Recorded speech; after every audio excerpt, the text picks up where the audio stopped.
Very, very much. I think what the stream did was it absolutely backfired on Shia and all these liberal kiddos. You know, what they expected was, you know, a bunch of diverse. You know, they put in Astoria, the most diverse zip code in all of in the whole world. And look what it did. It backfired on them. You had a very, very diverse group of people, but they were all conservative nonetheless. Very conservative group of people. And what it showed was not only that, but your liberal, you know, idiots, your useless idiots. They're mostly a bunch of white kids just virtue signaling to their minority friends, who honestly I would say are not even their friends. They're just those kids that have their black friends just to have a black friend. And I've seen it plenty of times. Believe me. I live in New York. I had friends that, oh, you don't have a black friend? Oh my God! I'm like, no, because I only have friends with people I fucking like.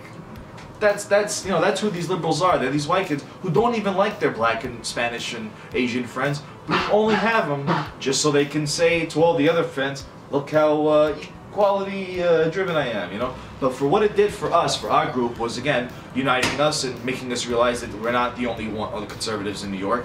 And also what it showed was the rest of the world, the rest of the country, the rest of the internet was, yeah, conservatives, this generation of these 20-somethings, these 18-year-olds, their whole huge amount of diversity, more non-whites than actual whites with these conservative views. And that's what absolutely backfired on these guys, and that's, I think, the real reason why they shut it down was because they were being proven wrong. Is that it blew up in their face, their little project. That's why I think it was shut down, not because of any violence reports or any of that BS. It's definitely because it backfired on them. Same thing that happened in Arizona. They got scared shitless. Again, same story. They put it in New Mexico. Because what? It's all a bunch of Indians and illegals. So they're like, oh, there's probably no whites over there, and whatever there are, they're all, you know, all liberals. No, again, there you go. Had more conservatives down there. You had the biker gang that was screaming Trump right in Shia's face. You had all of our anons, again, a couple of, you know, brown kids and whatever, just, you know, with the Keck stuff, the Pepe stuff, again, pissing off all these liberals that were there for their little virtue signaling party, which they were trying to hold. Again, backfired on them.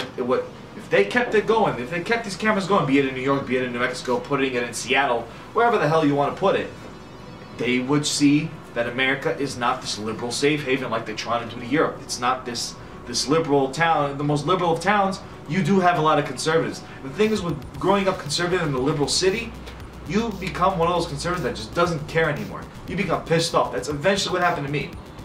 I eventually got sick of all this. Sick of the political correctness, sick of these agendas, sick of being told what to say, what to be able to say, how to think, and all that stuff. You know, what's acceptable, what's not. I got sick of it. I got absolutely tired of it. And I know everyone else over here did as well. And everyone who's a very conservative person, conservative-minded. You don't have to necessarily be Nazi right-wing. Just any general conservative. You living in a liberal city or a town, you know what I mean when you're sick of it to the bone. And that's what this stream, you know, that's what it did. That's what it backfired on them, and it gave, not only did it give us a voice, but it gave us hope that we're not alone, that we're not just a bunch of isolated little people. We are a group. We just have to find each other and band together. Yes, that's what I was hoping to see. That's what I was hoping to come out of all this. And it did, with flying colors, and I'm absolutely glad it did. All these kids who felt like they were alone, brought them all together. Finally, you know, like I said, the social aspect of you're not liberal, you're too right, you know, you're conservative. That means you're a fascist, you're a Nazi. You know, so you're not, you know, again, you're being pushed out of these social circles just based on your political beliefs, which honestly shouldn't mean anything. I really don't know really much other cultures that have done such a thing to so many people. Sorry. You know, where, you know, again, I've had friends, you know, we all had a lot of differences, but none of us would ever dare to curse somebody out or, you know, refuse to hang out with someone just because you believe in this or that.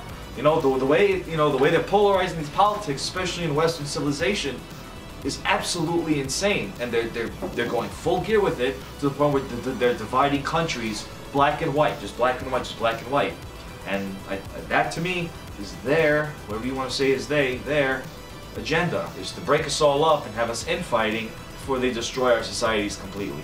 And for what this did, this you know, with these get-togethers, people finding their own people, it just gave us a little more hope, and it just let us, finally give us something to think that, okay, I'm gonna be okay, we're gonna make it. I'm absolutely glad about that, and I always knew that was gonna happen, and I'm glad it did in the way it did.